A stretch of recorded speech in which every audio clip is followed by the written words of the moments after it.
Lark opens fire.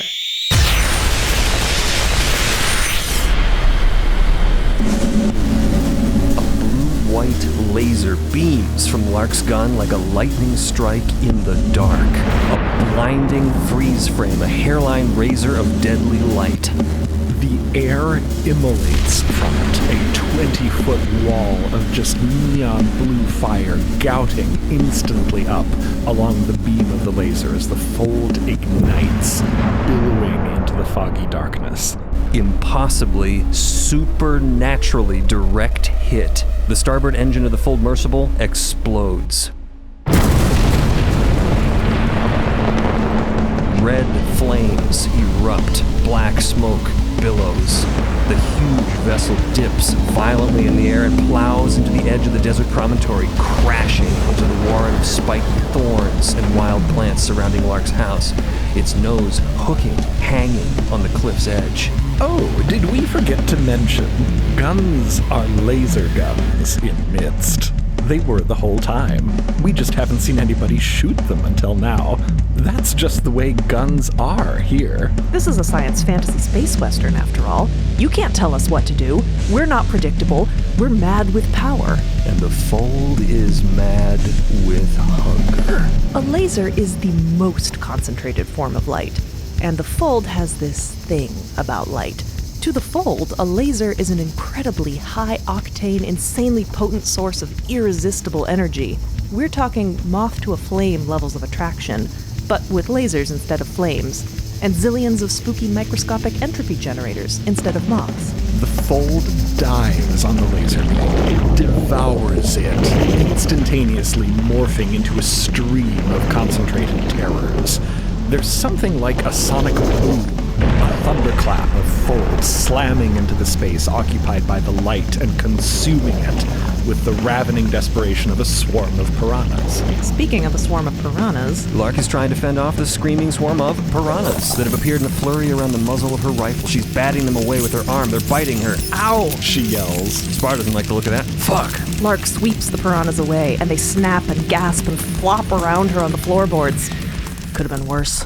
Will be worse. Don't lose your head yet. Lark cycles her gun, ejecting the spent Loxley bulb cartridge to the floor. The glass shatters upon impact. The smoking, ruined filament within hissing at contact with the air, whining with the abrupt change in temperature. She loads a new bulb in its place. If it wasn't already clear, these are not fold-safe lights, hence the distinction this whole time. Loxley can and does manufacture other kinds of light bulbs, very much not intended for use in the Fold. You think Loxley became the largest, most profitable corporation in the universe by manufacturing light bulbs for people to use in their living rooms? Nope. Loxley Lights primarily makes an absolute killing, making lights that kill people. Yeah, the company name Loxley Lasers didn't do quite as well in focus group testing. You know how that goes. Loxley Lasers. Weep's Tripotentiary Guard, armed and armored, are pouring out of the downfold Mercible, leaping out through the flames. Dozens of them, then dozens more. And it looks like... Oh no. They've got guns! Phineas yells. All of them! He ducks low in a cabin window, loading his rifle. Ah, for fuck's sake, says Spar. This is insane. Told ya, Lark says, and takes position to fire again. All along the path of Lark's first laser shot, all kinds of nightmare garbage has spawned in the air. In the space of an instant, surreal bullshit on par with the Moon Terror is suddenly fully formed, raging into existence. In a strange way, it almost makes the Moon Terror seem gentle by comparison. That terror had something of an ebb and flow, a natural rising and falling, a crest and a withdrawal that washed over the victims in a strangely hypnotizing manner, a sense of pacing. But these terrors, meaner, nastier somehow. 0 to 60 in the blink of an eye. Every single one of them a jump scare. This is the very reason Spar did not want them using guns. Buckle up. Along the path of the laser, there now exists Whole pieces of rebar. a human centipede-style chain of 17 dead seagulls embedded within one another, beak to cloaca. A dripping strand of acid-like mustard gas undulating like an aurora. A spire of frozen hydrogen sizzling with the Leidenfrost effect. A wad of turgid, living, cottony substance that is rapidly spreading with little tendrils down the length of an ornately carved spiral staircase Embedded in the ruptured side of the Fold Mercible, emitting from the far end into the chandelier from Phantom of the Opera. Not really, that would be crazy, can you imagine. It's probably some other gigantic opera house chandelier that hugely crashes out of the air onto a drill-shaped boxcar full of what sound like quacking duck toys landing upon the fossilized carcass of a fold whale that slams to the ground in a heap. Lark got lucky with that pathetic little swarm of piranhas that spawned right next to her. Now all she has to do is get lucky a bunch more times, every single time a shot is fired, until she wins, or until she dies. There is a cacophony of sounds. The burning foldmersible, the shouting soldiers on the move, some kind of awful feedback from the damaged loudspeaker, the aforementioned duck toys. It's awful out there. A platoon or more of armored tripotentiary soldiers are spreading out around the cabin, zeroing in. Lark and her allies are outnumbered as fuck. This is suicide. Gunfire erupts. Lasers everywhere. A fogged-out discotheque strobe light laser show of blinding razor beams fanning and bolting through the night. Curtains of blue fire billowing in the darkness. The air churning, boiling, fold eating itself alive. Trees and dance parties and radiators and propeller hats and intestines flash and spin in the desert. Lasers saber through cabin walls, furniture, rafters, severing in half, bursting into flames. A vortex of terror erupts in the eaves, billowing in the cabin, spewing a shower of cannibalistic metal locusts. A torrent of partly used graphite pencils. A gout of blood-soaked vintage posters advertising a series of burlesque shows performed by owls. We gotta hold them back! Spar yells as they all dive for cover, scrambling on loose pencils and piranhas. We're dead if they flush us outside. They seem pretty dead in here too, but who knows? This is bad. Lark and Spar are shooting guys through the windows. Phineas hauls ass across the cabin, fire spreading fast, burning along walls and floors, locusts swarming. Phineas posts up by the doorframe. Here they come. We have the high ground. Focus on them while they come through the ravine. All three of them here in the cabin luckily have company-issue armor. Jonas has the full set, Phineas and Lark wearing what's left over from their central vault disguises, just lacking their helmets. Phineas takes aim through the door. There's one coming up the side. And he is shot directly in the chest by a sniper outside. Sparks shower. Neon fire is hot in his face. As the shiny surface of his breastplate, the mirror-like surface, dare we say, reflects the laser beam back outside in a blazing, eye-watering ricochet. He's knocked back, chest stinging brutally, but that's a hell of a lot better than dead. Okay, we've been giving the company armor a lot of flack for looking goofy and video gamey, putting aesthetics over function. But whatever else it may be, it is heckin' shiny. Mostly laserproof. They wear this armor for a reason. In the afterimage of the laser beam, countless lampreys coil and undulate off of Phineas's chest, rasping mouths glancing off of the hard breastplate. Lamprey-proof as well. Outside, the sniper is running fast toward the cabin. Spar laser guns them through the cracked door, and they go down as hot spaghetti and baked clams pour out of their faceplate. That's not a metaphor for gore. That's just hot spaghetti. Thanks. Phineas wheezes, straightening his smoking breastplate. No going back now. Spar yells, taking position. The Tripotentiary Company is moving closer with every passing moment. Lasers lance and slice the cabin as Lark and the others stay low, moving to retaliate. They can't stay here in the cabin. The fire is spreading. The roof is largely on fire. The heat is extreme. In addition to their sidearms, the incoming soldiers are hefting blunt, glowing company-issue weaponry.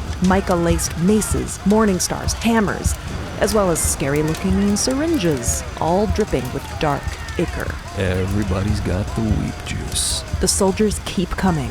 It's easy enough to pick them off at a distance as they make their arduous approach up to the cabin on foot, but there are too many, and they are closing in. There's too much fire, too many lasers, too many foes. Too many piranhas. They have to get out. Phineas hisses, armor becoming blisteringly hot from the ravaging inferno and roasted locusts within Lark's cabin. Spar, hair matted with sweat and soot, dodges a burning rafter collapsing beside him. We can't stay in here back to back. Stay low. Get out of here and take out Weep. Lark takes aim through the open door, blasting an approaching guard out of the way. Flowers peel out from the blue-white beam in a torrent of petals and stems. As the trio scurry forth, their armor blackened with soot and smoke. And the light of the burning cabin illuminates easily 50 soldiers coming up the hill straight towards them through a terrorized maelstrom of warping harpsichords, fluttering ball gowns, and brooms made of tightly wound mulling spices. Cinnamon and clove sharply augmenting the smells of fire and blood and spaghetti and roasting piranhas. Lark grimly takes stock of the company onslaught. The burning Foldmercible, the lasers, the glittering, shining armor and luminous mica-tipped weapons of her foes. A battlefield of deadly light and terrors. Weep nowhere to be seen. They are completely exposed. No cover. All company weapons are trained on them. There is a brief, precious lull in laser fire. Lark seems calm. She closes her eyes, but not because she's awaiting death, because she's planning to avoid it. What was that? A company soldier asks. Close your eyes, Lark whispers to Spar and Phineas. A black shape in the dark, gaunt, fast, there one moment, gone the next, ripping through the company. A soldier is wrenched away into the night, blood spurting in the air, splattering on stone. What the fuck? Another one yells. Soldiers are desperately reloading. Open fire! A second soldier is dragged away, screaming into the ink-dark desert. Don't look, Lark reminds Spar and Phineas calmly. Keep them closed. They don't need to be told twice. What the fuck? The fold is batshit. The company panics. Screams rend the night air as, drawn to this cacophony of light and sound, a familiar creature Familiar to you. emerges. Amid the flames and lasers and swirling terrors, a twinkling light spackles the desert as a kind of photo-locating scan sprays across this scene of violence.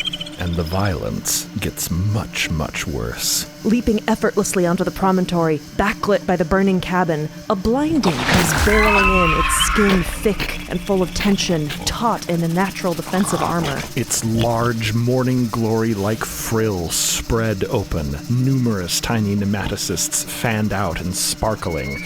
An almost hypnotic cluster of pistils like the heart of a flower, glinting, looking out and finding so much to see. So many wide, terrified, reflective, appetizing eyes. The blinding moves, as we like to say, with blinding speed. It springs into the fray with horrific grace, face to frill with the company's reflective visor-like helmets. Catching the glint of its own light in a soldier's eye, it stabs a bristly spike in through their helmet slit, spearing through their ocular orbit and rupturing their brain. Lark, Phineas, and Spar stand untouched in the middle of all this chaos, the luster of their armor darkened and obscured by soot. And with their eyes diligently closed, they remain dull and unreflective targets, slightly less visible to a blinding senses. Lark, in the same way she sensed their tremors here before, feels the blindings rampage throughout the battlefield, and not just one. A second blinding erupts from a thicket of thick, squishy jades, its scary, morphing skin bunching and hardening and reforming around its spindly skeleton, kind of like an octopus squirming around on a jungle gym, making it really incredibly hard to tell the exact borders of its body. Where does it begin? Where does it end? Where are its vital organs? Oops, while you were trying to figure that out, it drank your eyeballs. Oh my god! The company are yelling, trying to shoot them, failing to shoot them, being carried away into the dark, one after another after another. Fucking shoot them! The company's numbers are dwindling fast. More than half are gone. The rest are pulling back towards the Foldmercible, regrouping into a tight defensive formation, desperately shouting commands, trying to take aim, barely getting off shots before sharp-pronged barbs take out their eyes and pump them full of digestive enzymes. Liquivores. But suddenly, the blindings freeze, recoil, hissing and spitting, agitated by something, alarmed. Lark cautiously peeks her eyes open to check the source of the blinding's sudden skittishness. One last figure is walking slowly up the hill toward the cabin, the company parting to let him pass. You know who it is. The blindings seem to be tasting the air in his direction, and they do not like what they find. They immediately flatten their frills down against their necks, shrink back, their aggressive posturing totally deflated. And as abruptly as they appeared, they are gone, darting away into the darkness. And Lark feels it too. A poisonous aura, a sickness, a rot, a black necrotic contagion poisoning the spiderweb. Her vision swims, her stomach lurches, an unnatural malevolence tremors around and within her. What little remains of Makweep stands before them. The Baron, the boy who would be mayor, the liar, the swindler, the cabaret owner, the trustee, the tripotentiary, the cold-blooded killer, a shell of a man. Whatever spark he used to have, that swagger, that humor, that eccentric, whimsical flair, is gone. He is cold, solemn, empty. Well, not empty. He's very, very much full of fold. Anyone can see that. It's just right there, pulsing inside his cellophane flesh, now beyond translucent, beyond transparent. He's now just bones and organs and withered muscles and black, squirming veins clinging to a haunted skeleton inside invisible skin. An absolute horror. But there is nonetheless a hollow quality about him, a void. Worse than that, a gravity threatening to consume everything in its path. He wears a familiar suit of gold consector's armor, sparkling with an absurd amount of valor, and holds a familiar gold consector's mace. Spar tenses. Nice fucking try. Something is terribly wrong with him. Terribly. Haha. Anyway, back to business. The remaining soldiers advance, holstering their rifles. They learned that lesson. And instead drawing their mica maces and flails. The blinding certainly made a dent, but the trio of renegades is still hopelessly outmatched. They huddle closer, back to back to back, out of ammo, readying their meager knives and hatchets, facing out against the tightening ring of company. Lark and Weep lock eyes. This happened before at the Central Vault. They both felt something then, and they feel it again now. It's love. No, it's not. Quiet. Okay, it's definitely not love, but it is an undeniable connection. They are, in a sense, blood brothers, fold siblings. Two spiders encountering each other on the same strand of spooky cosmic silk. The soldiers unholster dripping black syringes and attack. A swinging mace. The chop of a hatchet. Spar's breastplate takes a shattering blow. A whistling flail. A violent parry. Lark back to back with Phineas, striking out, turning. A flashing knife in the dark. A soldier goes down. A needle darts. Lark dodges, strikes. A severed hand holding a syringe goes flying. Spar deflects the flash of a spear meant for Phineas, sends the soldier toppling. But then a flail bashes him to the ground. A gold mica-headed mace descends, shattering Spar's knee. Weep looms, grinding the mace into Spar's leg, splintering bone. He's got that freaky strength and energy that only monster guys have. Didn't I tell you how fast you go down in a real fight show, pony? How you like?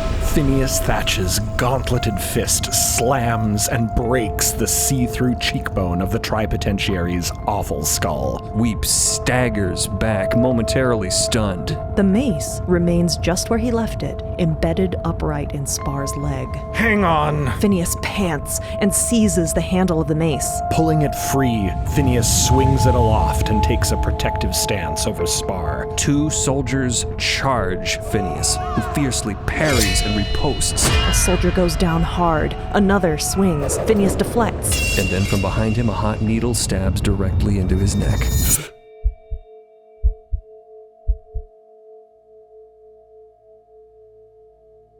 Phineas didn't think it would be like this.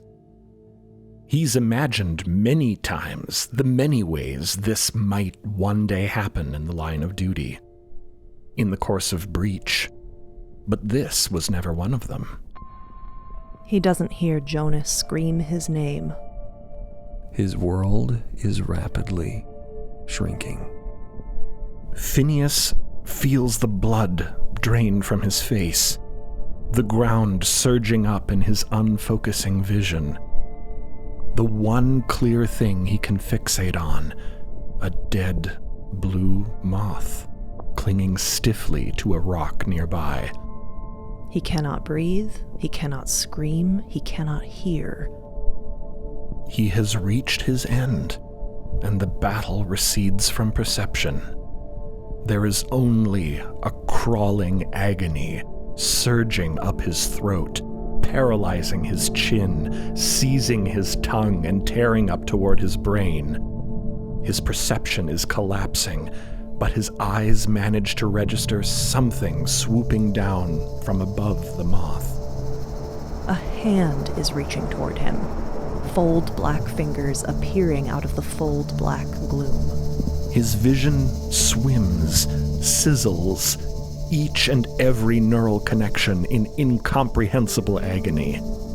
The hand closes over his neck, over the puncture wound. Glaring golden eyes, the left one shot through with a vein of black, swim out of the darkness. A voice, distant. No, you don't. Not this way. The relief is immediate, inexpressible. The ichor is suddenly halted, frozen, petrified somehow. The black stain spreading across his throat instantly drains of color, fossilizing instead into a familiar, light-defying opalescence. The pain stops. Lark's face is grim and intent as she slowly releases her grip. Where she had been making contact with Phineas, the skin of her hand, too, has become riddled with veins of that same empty color. But Inky Fold quickly reclaims her hand like a black river consuming and melting a patch of ice. More new branches appear on her cheek. She shudders imperceptibly at that brief flash of that dead, quiet, fold-muffling feeling. But for Phineas, that very same feeling is a life-saving relief. As his senses return, he hears a roaring in his ears. The company hears it too, it would seem. And the tripotentiary. They're all turning to look. What is that? The roar of the fold? The fold doesn't roar. Shit, says Weep. That roar is the sound of the entire population of Stationary Hill charging towards them. People on foot, people on bacular vehicles, people on farm animals decked out in spiky makeshift battle armor. They're wielding a motley array of different kinds of weapons. Pitchforks, naturally, because what kind of angry mob would be complete without pitchforks? But also axes, frying pans, 2x4s, crowbars, pieces of pipe, candlesticks, whatever was laying around. But mostly, fury. They are close enough for Weep to hear the angry scream echoing across the desert. For Saskia! For Saskia! For Saskia!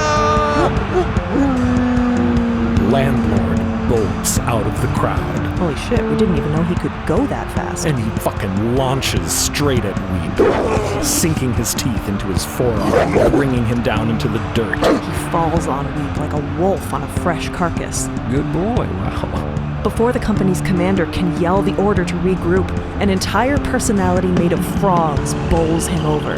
Giselle has no mercy, only frogs. Fiona and her leg man Jacob are a formidable double threat, striking fear into the hearts of every company grunt who lays eyes on them, wielding a confusing hurricane of 4 machetes. Joe of the Garag, his enormous arms toned by years of hard bacular labor, mauls a guy with a heavy monkey wrench. His eyes are red, tears stained with grief and rage. Where's Weep? Let me at him! Patricia is lobbing rock-hard slabs of stale and moldy bread, shouting optimistic morale-boosting insights to her compatriots. Etty and Ellie bestride a galloping ox, swing shovels, and fucking swipe a guy. Their coordination, perfect. Their sense of timing, impeccable. Their violence has all the grace of a dance. Lark looks up at the familiar sound of her own motorcycle left behind in the shipyard. But now, Sherman and Zila astride it. Lark's heart does an involuntary somersault. No, Zila, why are there children here? Even Walter and Betts are here somewhere, protected in the center of the stampede. Everyone is here. She can't believe what she's seeing. This is impossible. Dude, you just watched a million terrors chase lasers through the sky. You just healed a guy with your own hand. You think this is impossible? Of course you do. Zila has some kind of improvised slingshot and is just blasting sharp-colored pencils, peeking out from behind the warm, comforting safety of her dad to fire pot shots as Sherman drives them in speedy circles around the perimeter, yelling at Zila to please stay down. Oh my God, Zila. Emmett is unstrapping and lobbing doors off of a cart. Heavy, hinged fucking doors that seem to catch in an otherworldly wind, translating off on indescribable axes to smash and bowl over the tripotentiary guards. The incandescent steel wool nervous system of Mr. Potts, lost in adrift in the wilds of Vermilion County ever since it was flayed out of his old body, suddenly floats through on a gust of wind, shredding enemies as it passes. Gretel peels past astride a bocular horse, backpack inside, firing box out of a device basically kind of similar to a nail gun, but for box. Hieronymus is even here, still wrapped in medical gauze, looking so out of his element, but nonetheless wielding a torch and pitchfork with the best of them. For Saskia! Everyone is here. Lark, Phineas, and Spar are just agog, but they quickly snap back to their senses and join the fray, taking full advantage of their sudden reinforcements. The company is overwhelmed, absolutely beset, profoundly outnumbered. Their ranks break completely. Some surrender on the spot. Some run. Some are engulfed in frogs. That's the worst fate of all. Spar, even with a broken knee, fends off foes with expert precision and steely determination. Phineas wielding the former consector's mace in a ferocious display of athletic prowess that would have earned him a shit ton of valor in the old days. Weep, unarmed, armor in ruins, finally shakes off Landlord, whose jaws smoke and foam now with black ichor. Don't worry, Landlord's fine. We promise. Weep struggles to his feet, shattered pauldron and breastplate sloughing off of him. And a woman who stands out of the crowd, a little bit like a sore thumb, appears before him. Mr. Weep, Merrill Concord says. For most people, this is for Saskia, but I know what you did. For me, this is for my little brother Atticus. Lark sees what's happening. She sees what's about to happen, too. She can't stop it fast enough. She can't warn them. And Merrill plunges a dagger straight into Weep's ink-black heart.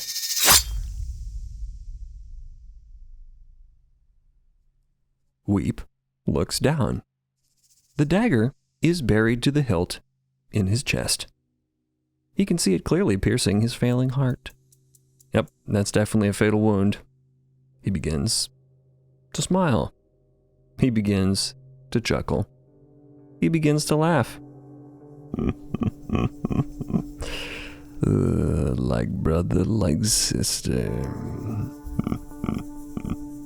You're so fucking screwed.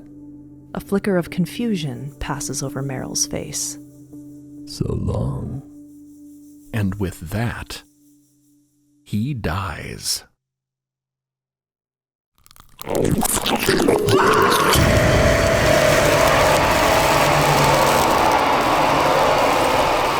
Pure, ravenous terror boils out of the knife wound, surges over Merrill Concord, and immediately dissolves her. She doesn't even have time to begin to comprehend what's happening to her before she is melted. Like brother, like sister, alas and alack, ashes to ashes, concord to jelly. Let's take a look at Weep, or whatever this is, the way that we do. Dagger in its chest. A skeletal corpse, garbed in broken golden armor, stands in the desert beside Merrill's remains, swaying like a nightmare marionette possessed by a nimbus of mad, convulsing darkness. The dead face turns, eyes fathomless voids, the grinning skull squirming with cursed ichor. Weep is gone. Only terror remains, and it twists and bends the broken body in its grip, compelling it forward in a gruesome advance. The townsfolk fucking run. The desert is eating itself alive. Stone and sand collapsing and shattering, ripping apart in a mayhem of blood and teeth and fire and plasma and birds and bones. The body is splintering, warping, expanding. It is too tall. It has too many arms, too many reaching hands. A monstrous fractal spider standing in the web. No one and nothing can fight this. No one and nothing except for a motherfucking sorceress. Lark pulls on her red glove. One last monster to hunt. Phineas throws out an arm. "Stay back," he says to Spar. "We'll handle Weep." Spar doesn't need to be told twice. He nods. Be careful, Phineas. Phineas meets Lark's gaze and hefts the consector's mace. Spar, the once prime consector, limps back, positioning one-leggedly, trying to take a defensive position between the townsfolk and the nightmare. Phasing and convolving, the vortexing body bends and claws towards the crowd, the ground boiling and decaying under reaching claws. The last vestiges of the Tripotentiary Guard, realizing that their boss literally just turned into a vortexing ghost monster, either make a break for safety or drop their weapons where they stand. Even their loyalty has its limits. Good call. A little late, but good call. Phineas holds the mace aloft, the mica shining like a beacon in the darkness, light-drunk folds swarming dangerously around it, stepping in line with Lark into the path of the oncoming thing. Lark loads a cartridge of black ichor into the red glove, the vial she took from her arsenal earlier, and she shakes the web. The thing that used to be somebody, who used to be full Baron Willie Swinsey, turns on them, equally goaded by Lark's call and drawn to the blue-white light of the mace that Phineas holds aloft, like a sea monster lured by a piece of glowing bait. That's it. Right this way, Tripotentiary.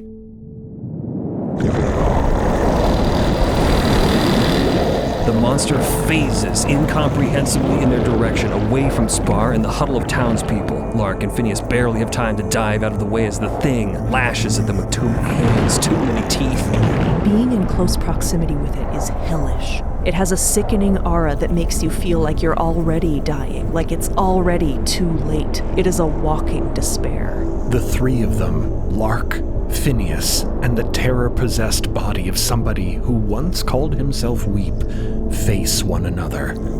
Phineas looks at Weep, and in a horrible way feels as though he understands him. Phineas, too, has a monster inside him. He doesn't want that to be true, but it is.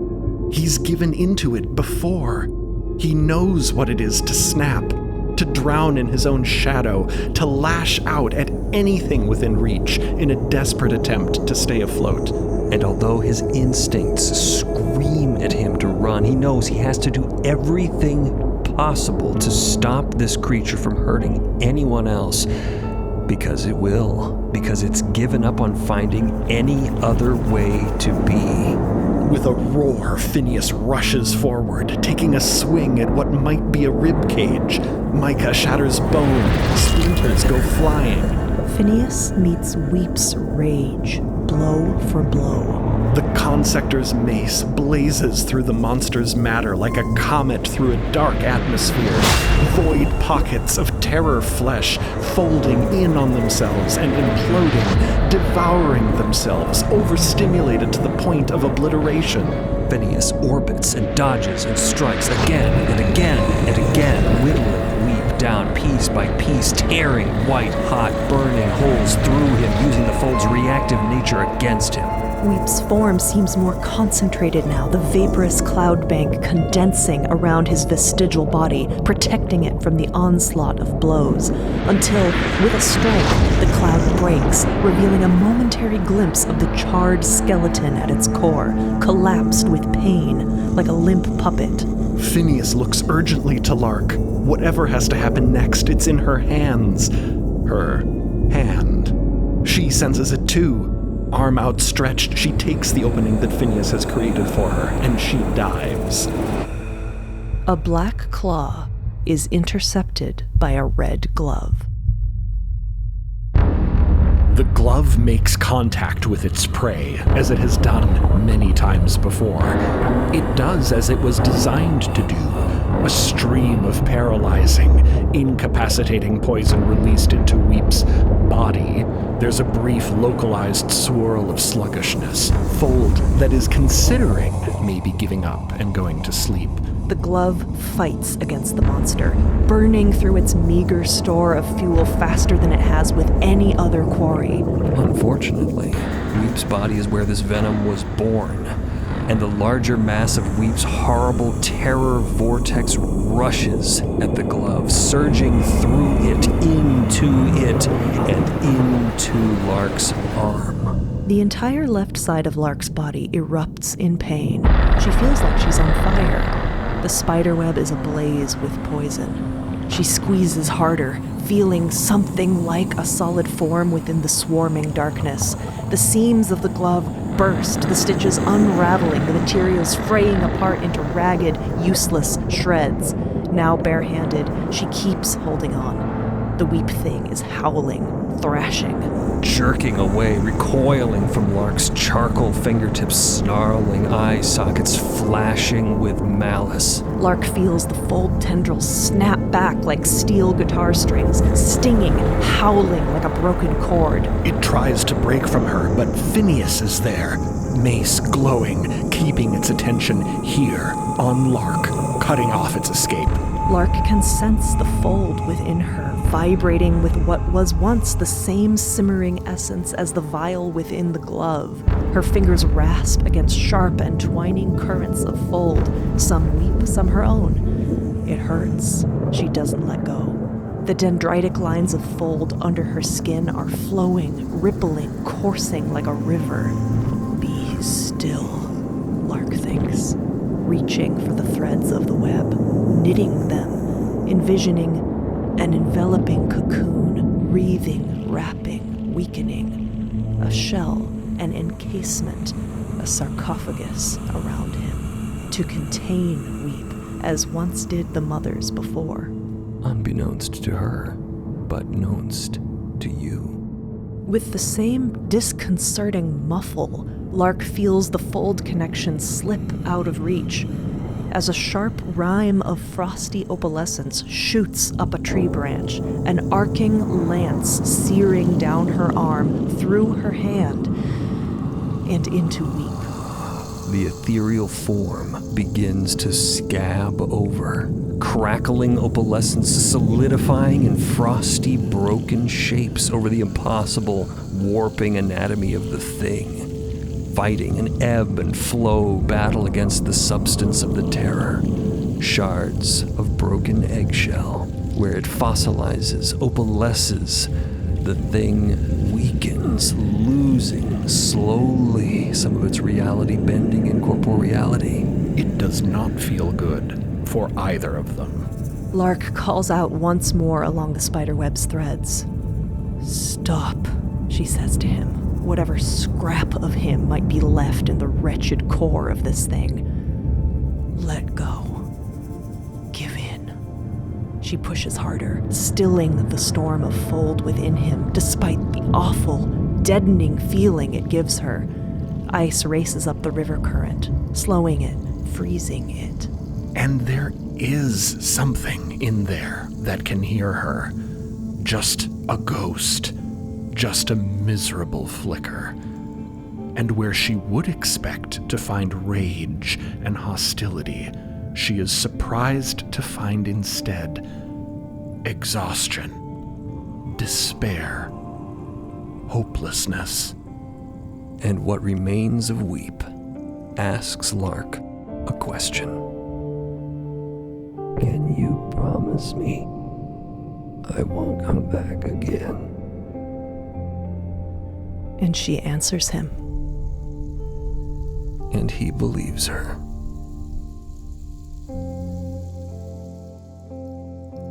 Across the plain, the others watch as the terror nightmare goes quiet. It gazes across the desert at them, silently taking one last look. And then it crumbles and falls like a frost-rimed black flower unblossoming itself.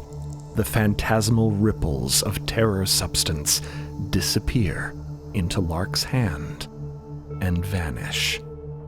The last remains of Weep's physical flesh, now as thin and insubstantial as iridescent tissue paper, drift to the ground, along with the remnants of the golden consectorial armor and all of its fathomless wealth of valor, dissipating as ash on the wind.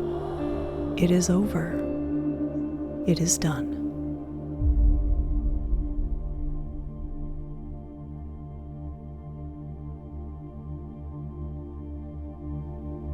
Dawn approaches. The fold is beginning to thin. The population of Stationary Hill pick their way around the still smoking wreckage of the Foldmercible. Snatches of conversation, of sobs, even some laughter, echo into the night air. Saskia, of course, is on everyone's minds and lips. They're trying to process what has happened. Everyone has a different fragment of the story, and they're trying to piece together the whole thing. They have barely had time to begin mourning. She told us she sacrificed a body to take down the trust. Emmett is explaining to Backpack and Gretel. She told us we should be ready for retaliation. She told us to hide. We had no idea we were about to lose her. She knew she was dying, but she wore a brave face and did not tell them. They can only guess and wonder and try to piece the puzzle together. Her final performance. When the coast cleared and the town emerged from hiding to find Saskia in the cabaret, they weren't expecting to find two of her there. And for not just one of her, but for both of her to be dead. One of her bodies wrapped in a mica-colored shroud inside of a brand new casket. The other draped on the daybed in the balcony, her lifeless gaze fixed on something no one else could see. Barty and Lloyd standing vigil over both of them. By the time Hieronymus, Gretel, and Backpack arrived, they found a town ready to erupt. It wasn't clear if Weep was responsible for Saskia's death. Either of her deaths. But close enough. Weep had become synonymous with the trust in their minds. He was responsible for plenty of other things.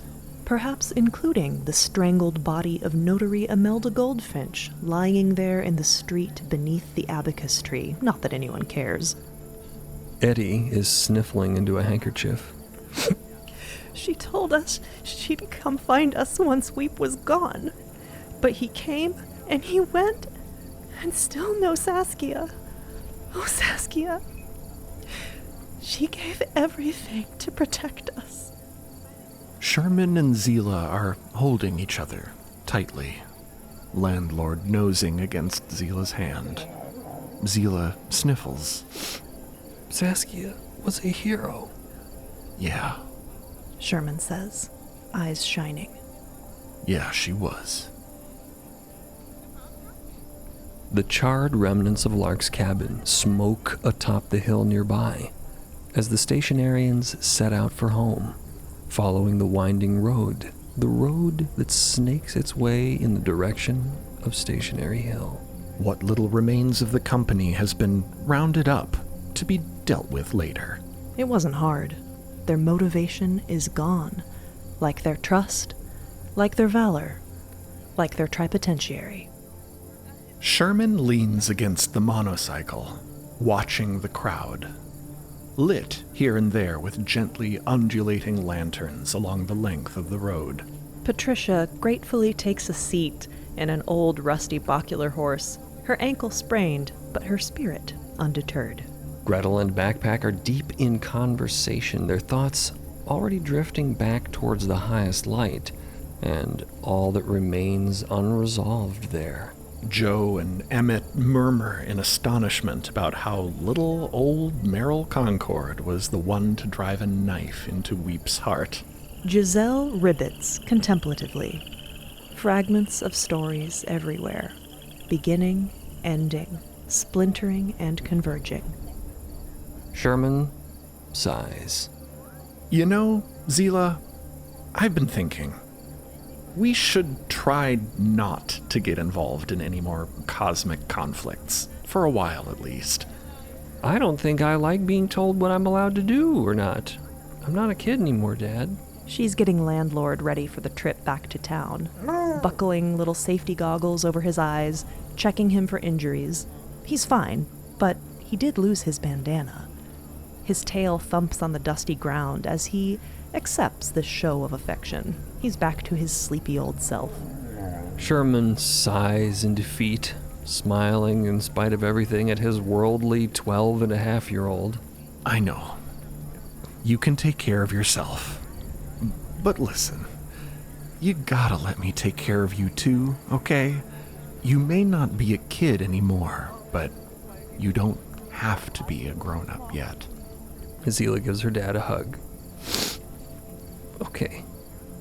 Nearby, Phineas is helping Spar limp along. They've managed a simple splint for now, but Spar's arm is firmly gripping Phineas's shoulder as they go. The new opalescent scar across Phineas's neck gleams strangely, a surreal imitation of valor, an abacus he will carry with him forever. Spar leans heavily against him. What now, Phineas? I have no idea what to do next. Phineas knows what Spar means. They can't stay here. This place isn't for them. Not yet. Maybe not ever. And returning to the right now feels just inconceivable. I think maybe it would be good to take a break from doing things. Maybe we could just go somewhere quiet for a while. Just rest. Think. Heal. Wow, Spar can barely imagine what that would feel like. You, have a place in mind? Yeah, I do, actually, if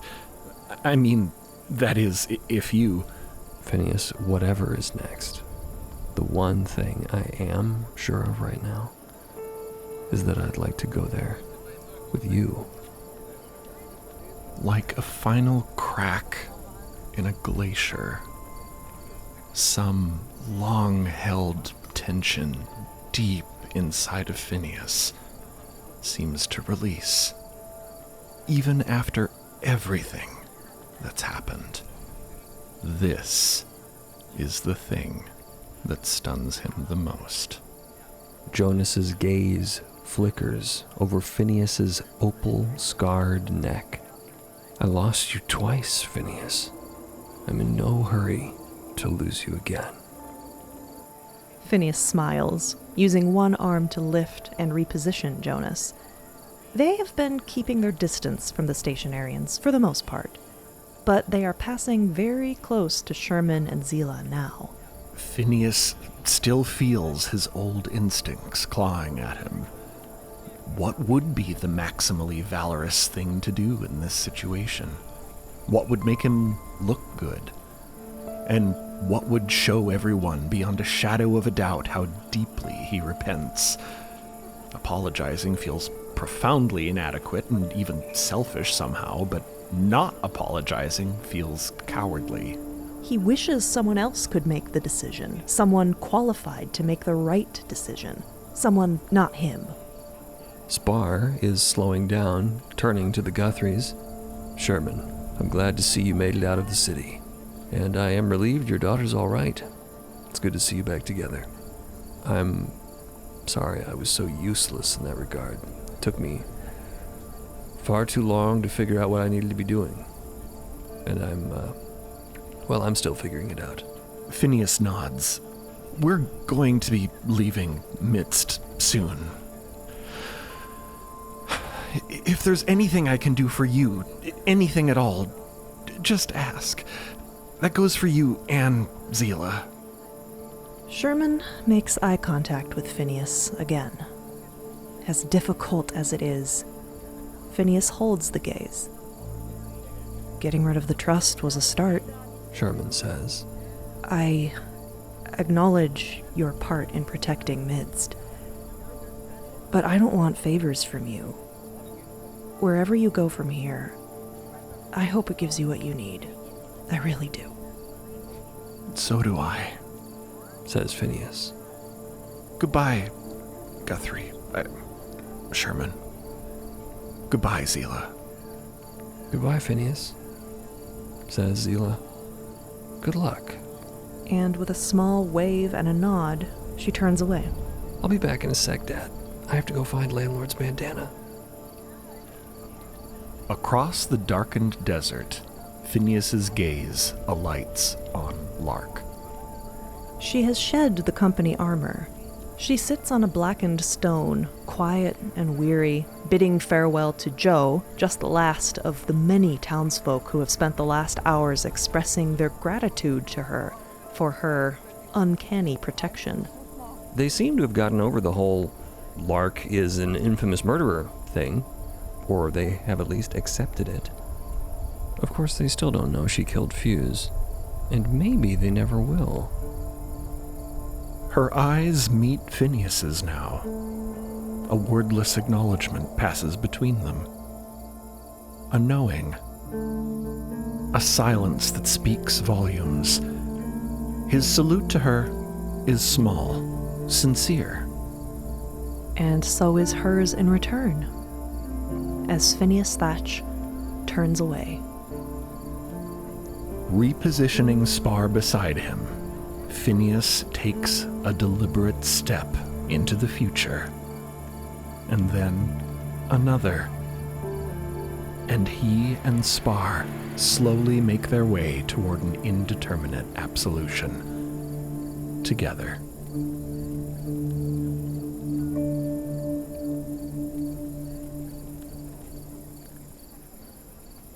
As Sherman is prepping for departure, Lark heavily gets to her feet and walks over.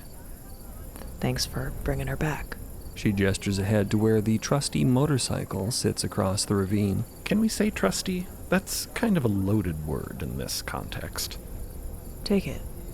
Zila always wanted to learn to drive it anyway. Are you sure? Sherman looks with concern at Lark's ruined cabin, wondering if she intends to stay here. Won't you need it? If I do, I'll let you know. Just hang on to it. For me.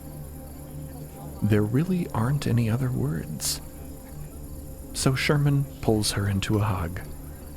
And with a lingering look, the two part ways. Sherman heads over in the direction of the motorcycle, his motorcycle, where Hieronymus Loxley waits for him, chewing on his lip thoughtfully. I still can't believe you're here, Sherman says to Hieronymus. I hope you'll stay a while. We have a lot to catch up on. Maybe even to catch Zila up on. We do, says Hieronymus quietly. We really, really do. Thank you for everything you've done for us. For everything you've done to help protect Midst. And at this, Loxley's gaze is deep, labyrinthine. He is silent.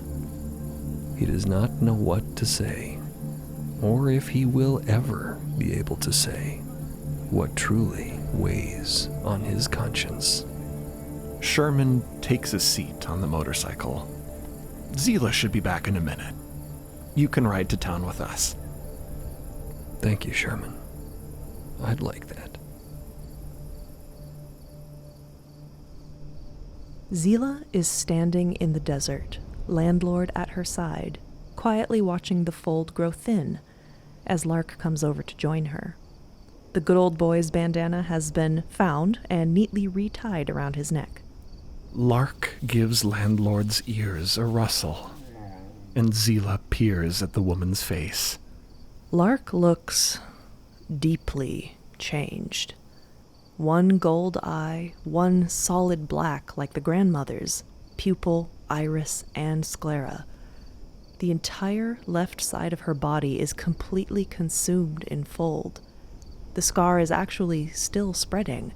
It's expanding fast enough now that Zila can see little tendrils of it reaching and bleeding together right before her eyes. Watercolor seeping through paper. Lark, are you going to be okay?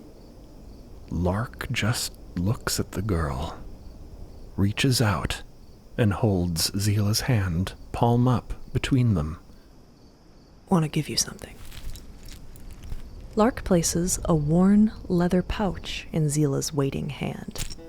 It looks old, well-handled, lovingly and often repaired. Zila recognizes it at once. Lark's divination set. Zila looks up, confused and yet painfully not confused, eyes filling with tears as her heart begins to understand what her brain hasn't yet caught up on. Thank you. But why? Lark does something Zila has never seen her do before. She smiles. And in that instant, the fold wipes over them both. And Zila is blinking in the sudden, dazzling light of the Un. Zila watches as the wall of fold continues to slide away from her, translating across the landscape, revealing the desert of Midst in its full, brilliant beauty. Zila is standing there, alone, holding the pouch, facing the curtain of darkness as it glides away.